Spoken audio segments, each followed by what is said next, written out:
প্রিয় শিক্ষার্থীবৃন্দ, সকলকে শুভেচ্ছা জানিয়ে শুরু করছি নবম শ্রেণীর বাংলা প্রথম পত্রের বই পড়া প্রবন্ধ নিয়ে আজকের আলোচনা।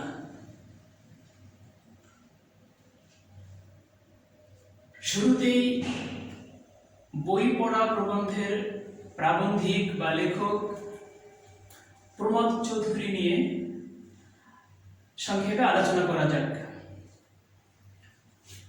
প্রমথ চৌধুরী 1868 খ্রিস্টাব্দে যশোরে জন্মগ্রহণ করেন। তিনি ইহধাম ত্যাগ করেন 1946 সালে কলকাতায়।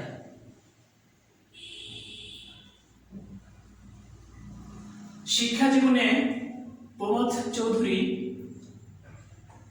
অত্যন্ত পরিশ্রমী এবং মেধাবী ছাত্র ছিলেন। কলকাতা বিশ্ববিদ্যালয় থেকে ইংরেজি সাহিত্যে প্রথম শ্রেণীতে এমএ ডিগ্রি অর্জন করেন 1890 সালে। এরপরে লন্ডনে চলে যান, যেটাকে সেই সময় বিলেত বলা হতো। সেখানে ব্যারিস্টারি পড়ার জন্য অবশেষে ব্যারিস্টারি পাশ করে দেশে ফিরে এসে তিনি ব্যারিস্টারিকে পেশা হিসাবে না নিয়ে সাহিত্যের অধ্যাপনাকে পেশা হিসাবে গ্রহণ করেন। কিছুকাল ইংরেজি সাহিত্যে অধ্যাপনা করে এরপরে তিনি পুরোদমে সাহিত্য চর্চায় আত্মনিয়োগ করেন। বাংলা সাহিত্য জগতে চলিত ভাষাকে সাহিত্যিক ভাষা হিসেবে প্রতিষ্ঠা করার কৃতিত্ব প্রমথ চৌধুরী। তিনি সবুজ পত্র নামক একটি পত্রিকা সম্পাদনা করতেন।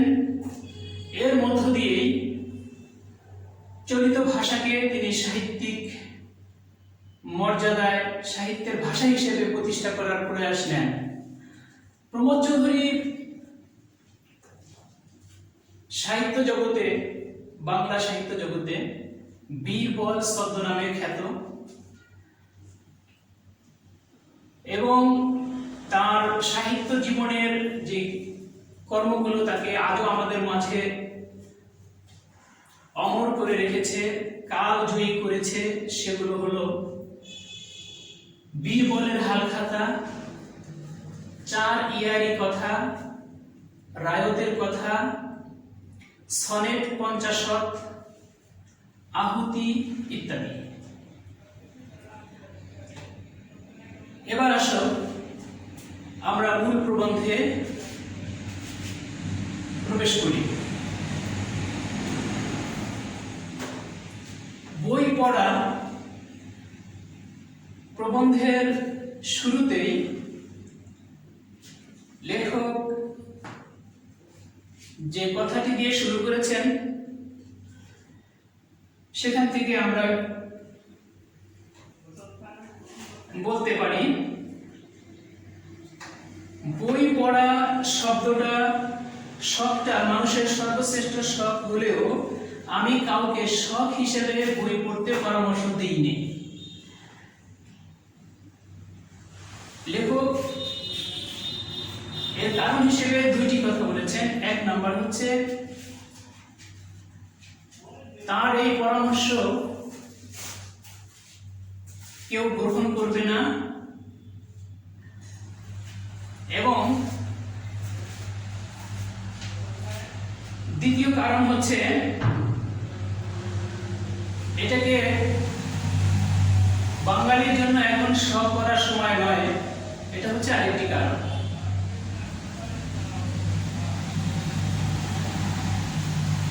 লেখক এই প্রবন্ধটা যখন রচনা করেন তখন এদেশে চলছিল ব্রিটিশ শাসন। ব্রিটিশের শাসন শোষণে অত্যাচারিত বাঙালি জাতির সেই ক্লান্তি লগ্নে এই প্রবন্ধ যখন লেখক লিখছিলেন,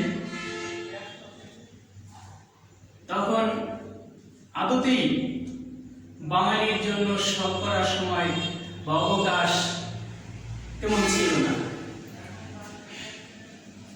এরপরে লেখক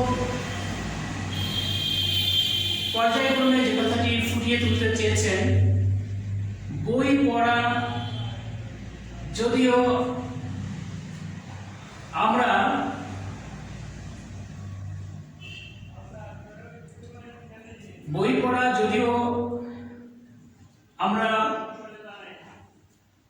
সাধনা হিসেবে গ্রহণ না করি, আমাদের আত্মস্থ করতে চেষ্টিত না হই, তাহলেও আমাদের আসলে মুক্তি পাওয়া সুদূর করা হতো, প্রায় অসম্ভব। এই জন্য শেষ পর্যন্ত লেখক বই পড়ার মাহাত্ম্য, বই পড়ার প্রয়োজনীয়তা, এটা দিয়েই প্রবন্ধকে সম্প্রসারিত করেছেন।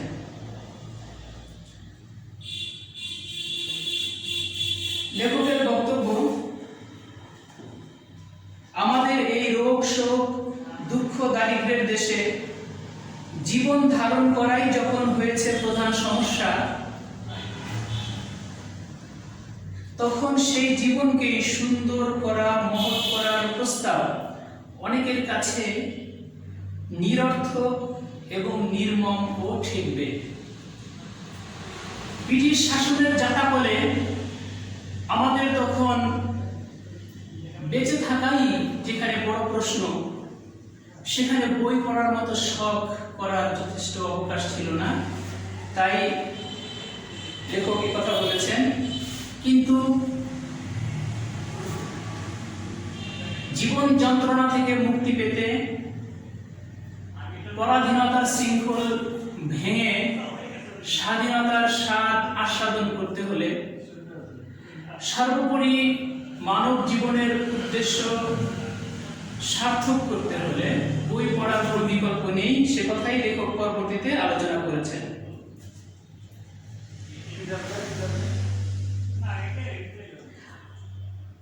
আমরা সাহিত্যের রস উপভোগ করতে প্রস্তুত নই, কিন্তু শিক্ষার ফল লাভের জন্য আমরা সকলে উদ্বাহী। আমরা সাহিত্যের রস আস্বাদন করতে প্রস্তুত নই। সাহিত্যের মধ্যে শিক্ষা, সংস্কৃতি, বিজ্ঞান, ধর্ম, দর্শন সব কিছু একত্র হয়ে সাহিত্যের জন্ম হয়েছে। আর সেখানে ছোঁয়া লেগেছে মানুষের মনের সুকুমার অনুভূতি। এই যে সাহিত্য, যেখানে সব কিছু সম্মিলন ঘটল, সেই সাহিত্যে পরতে পরতে রয়েছে রস, রয়েছে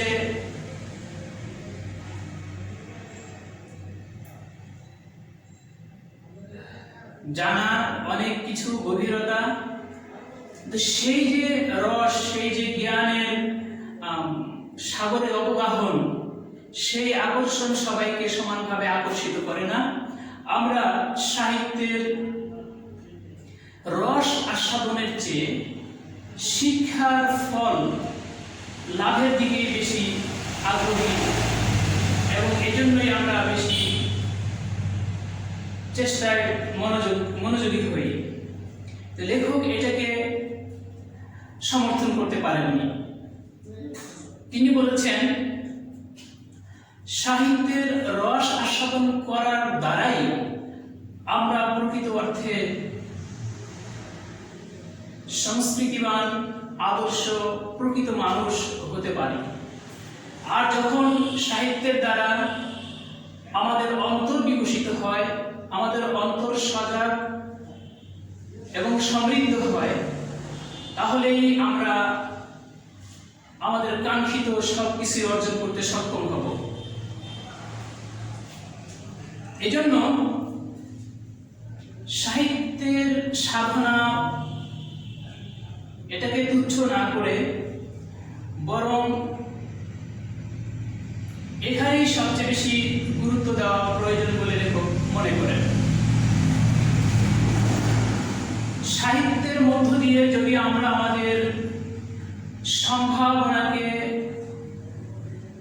আমাদের সুপ্ত প্রতিভাকে জাগ্রত করতে পারি, আমাদের ভেতরে সুন্দর একটি মন, সুন্দর একটি চিন্তা চেতনাকে উজ্জীবিত করতে পারি, তাহলেই আমরা নির্মাণ করতে পারি আমাদের কাঙ্ক্ষিত বিশ্ব এবং সুন্দর স্বদেশ। লেখক এ পর্যায়ে বলেছেন, আমাদের বিশ্বাস শিক্ষা আমাদের গায়ের জ্বালা ও চোখের জল দুই দূর করবে। শিক্ষা দ্বারা আমরা আমাদের ভেতরটাকে আলোকিত করার চেয়ে পার্থিব লাভ বা পার্থিব স্বার্থকেই যদি আমরা বড় করে দেখি, সে শিক্ষা কখনো আমাদেরকে প্রকৃত শিক্ষিত করবে না। এখানে সে কথাই বলা হয়েছে যে সাহিত্যের আমাদের বিশ্বাস শিক্ষা আমাদের গায়ের জ্বালা ও চোখের জল দুই দূর করবে। কিন্তু শিক্ষার এখানে মূল দায়িত্ব নয়। শিক্ষা বা সাহিত্য সাধনা এর মূল দায়িত্ব হচ্ছে মানুষের অন্তরকে বিকশিত করা, জ্ঞান আলোকে তাকে আলোকিত করা এবং তার সর্বোচ্চ বিকাশ নিশ্চিত ও ত্বরান্বিত করা। যখন এই অর্জনগুলো কোনো জাতির অর্জিত হবে, তখন স্বভাবতই তার গায়ের জ্বালা, চোখের জল, ক্ষুধার অন্ন সবকিছুরই ব্যবস্থা হবে। কিন্তু শিক্ষা অর্জন করতে না করতেই যদি তার রাতারাতি ফল লাভ করার আমরা আশায় চেষ্টা করতে থাকি, সেটা লেখক এটাকে অপছন্দ করেছেন, এটাকে তিনি বাঞ্ছনীয় নয় বলতে চেষ্টা করেছেন।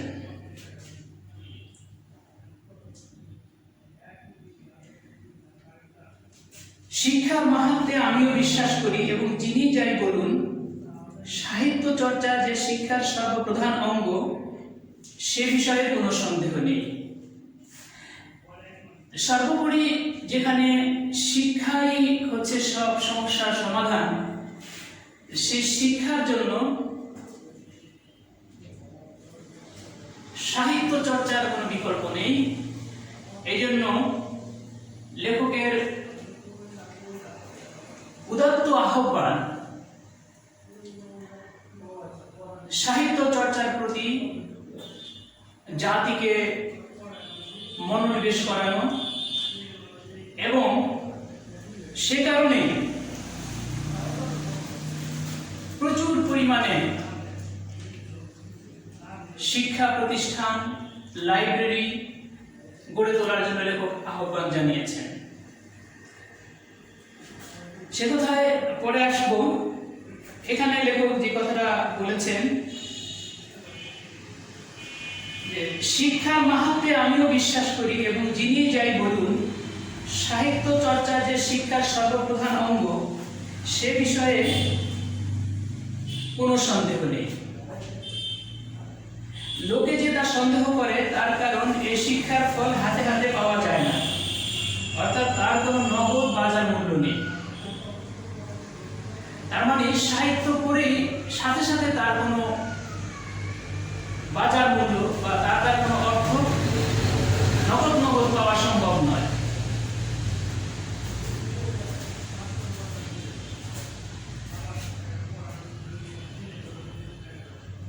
কিন্তু অধিকাংশ মানুষ, লেখকের ভাষায় ডেমোক্রেসি সাহিত্যের সার্থকতা বোঝে না, বোঝে হচ্ছে অর্থের সার্থকতা। হচ্ছে অধিকাংশ মানুষ সাহিত্যের এই যে সুকুমার দিক, এই দিকটাকে গুরুত্ব তেমন না দিয়ে দিতে চায় তার শিক্ষার দ্বারা অর্থ উপার্জনের যে দিক, ওটাকে সবচেয়ে বেশি গুরুত্ব দিতে চায়। এর ফলেই আসলে আমাদের এই জাতি মুক্তি ত্বরান্বিত হচ্ছে না বলে লেখকের বিশ্বাস। যদি শিক্ষার দ্বারা নগদ অর্থ উপার্জনের নেশায় বিভোর না হয়ে গভীর শিক্ষা অর্জনের মধ্য দিয়ে সম্ভাবনার পরিপূর্ণ বিকাশ ঘটানো যায়, তাহলেই আসলে আসবে এই জাতির প্রকৃত মুক্তি। এটাই হচ্ছে লেখকের মূল বক্তব্য। এখন ডেমোক্রেসি সাহিত্যের সার্থকতা বোঝে না। অধিকাংশ মানুষই সাহিত্যের এই যে দিকটা, তার যে ফল্গু ধারা, তার যে মানুষকে প্রকৃত মানুষ করে গড়ে তোলার যে ক্ষমতা, এটার দিকে মনোনিবেশ তেমন করতে চায় না। এরপরে আসে, একটি বিশিষ্ট অভিজাত সভ্যতার উত্তরাধিকারী হয়েও ইংরেজি সভ্যতার সংস্পর্শে এসে আমরা ডেমোক্রেসির গুণগুলো আয়ত্ত করতে না পেরে তার দোষগুলো আত্মসাৎ করেছি। আমরা ভারত উপমহাদেশের মানুষ, হাজার বছরের একটি সভ্যতার আমরা উত্তরাধিকারী। এখানে বিকশিত হয়েছিল বিভিন্ন সভ্যতা, হরপ্পা, মহেঞ্জোদারো ইত্যাদি নানান সভ্যতা আমাদের এলাকায় বিকশিত হয়েছে। সেই সভ্যতার আমরা উত্তরাধিকারী। তারপরেও যখন ইংরেজ আমাদের এই দেশে ক্ষমতা দখল করল, তখন তাদের ভালো গুণগুলোর চেয়ে আমরা তাদের খারাপ বৈশিষ্ট্যগুলোই বেশি অর্জন করলাম। এই যে আমাদের তাদের খারাপ বৈশিষ্ট্যগুলোকে আত্মসাৎ করা, এটাকে লেখক বলেছেন ব্যাধি সংক্রামক, স্বাস্থ্য নয়। এর মানে হলো, একজন অসুস্থ মানুষের সংস্পর্শে যদি আরেকজন সুস্থ মানুষ যায়, তাহলে ওই সুস্থ মানুষটিও অসুস্থ হয়ে পড়ে, রোগ তাকেও সংক্রমণ করে বসে। কিন্তু সুস্থ মানুষের সংস্পর্শ পেয়ে অসুস্থ মানুষটা ভালো হয়ে যায়, সেটা হয় না, বরং রোগ ছড়িয়ে পড়তে চেষ্টা করে, রোগ ছড়িয়ে পড়ে। আমরা নিজেরাই একটি সভ্যতার উত্তরাধিকারী হওয়া সত্ত্বেও ইংরেজদের সংস্পর্শে এসে তাদের ভালো বৈশিষ্ট্যগুলো যতটুকু না নিতে পেরেছি, তার চেয়ে তাদের যে মানসিক জগতের রোগগুলো, সেগুলো আমাদেরকে সংক্রমিত করেছে। এর মানে হলো, তারা যেমন জ্ঞানের বা সাহিত্য চর্চার বা শিক্ষার গভীর থেকে গভীরতর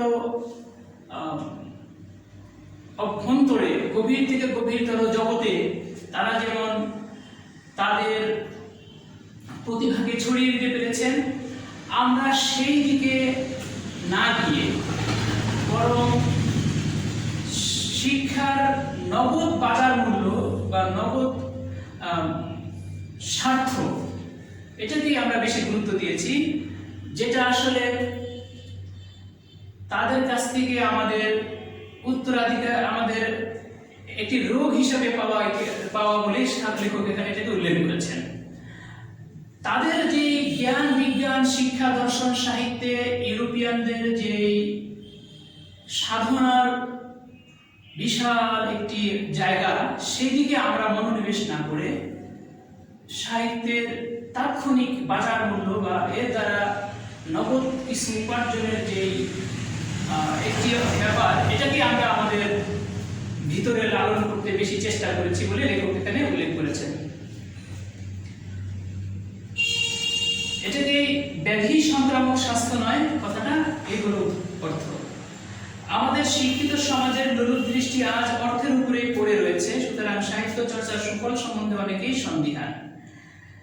তো এরপরে লেখক যে কথাটি বলেছেন, এটা বলে আজকে শেষ করতে হবে। যে মানুষের মনকে সরল, সচল, সরাগ ও সমৃদ্ধ করার ভার সাহিত্যের উপরেই ন্যস্ত হয়েছে। আর যখনই মন এভাবে সরল, সজাগ হয়ে ওঠে, তখনই সেই মনের মধ্যে শিক্ষা স্থান লাভ করতে পারে। আর যখন কোনো মনের ভিতরে শিক্ষা এবং সাহিত্যের প্রতি ভালোবাসা ও চর্চা এগুলো স্থান লাভ করে, তখনই সেই শিক্ষা মানুষের জাগতিক সমস্ত সমস্যার সমাধান করতে সক্ষম হয়। লেখক আমাদেরকে এদিকেই আহ্বান জানিয়েছেন, আসুন শিক্ষার নগদ লাভের দিকে না তাকিয়ে এর সুদূর প্রসারী ফলাফল এদিকে আমাদেরকে লেখক আহ্বান জানিয়েছেন, যাতে করে আমরা আমাদের মনকে শিক্ষার দ্বারা বিকশিত করে সাহিত্যের সুদূর প্রসারী ফল, যেটা আমাদের কাঙ্ক্ষিত লক্ষ্যে আমাদের জাতিকে পৌঁছে দিতে পারে, আমাদেরকে মানুষের মতো মানুষ করতে পারে। যে কথা তিনি শেষে বলেছেন যে দর্শন, বিজ্ঞান ইত্যাদি হচ্ছে তার মনোগঙ্গার তোলা জল, তার পূর্ণ স্রোত আবহমান কাল সাহিত্যের ভিতরে সোল্লাসে বয়ে চলেছে, এবং সেই গঙ্গাতে অবগাহন করেই আমরা আমাদের সকল পাপ মুক্ত হব। সাহিত্যের এই যে গঙ্গা, সাহিত্য নামক সাহিত্যরূপ গঙ্গা বা নদী, এখানে যদি আমরা পরিপূর্ণভাবে ডুবে যেতে পারি, তাহলেই আমরা সকল পাপ মুক্ত হব, আমরা প্রকৃত মানুষ হব, স্বাধীন হব, আমাদের সর্বাঙ্গীন মঙ্গল ও সফলতা অর্জিত হবে শুধুমাত্র কেবলমাত্র সাহিত্য সাধনার গভীরভাবে এবং একান্তভাবে মনোনিবেশ সহকারে সাহিত্য চর্চার মধ্য দিয়েই। এই আহ্বান লেখক আমাদের প্রতি করেছেন। আজকে এ পর্যন্তই। সকলের সুস্বাস্থ্য কামনা করে, সকলের দীর্ঘায়ু এবং সুস্বাস্থ্য কামনা করে আজকে এখানে শেষ করছি। ধন্যবাদ, সবাই ভালো থেকো, আল্লাহ হাফেজ।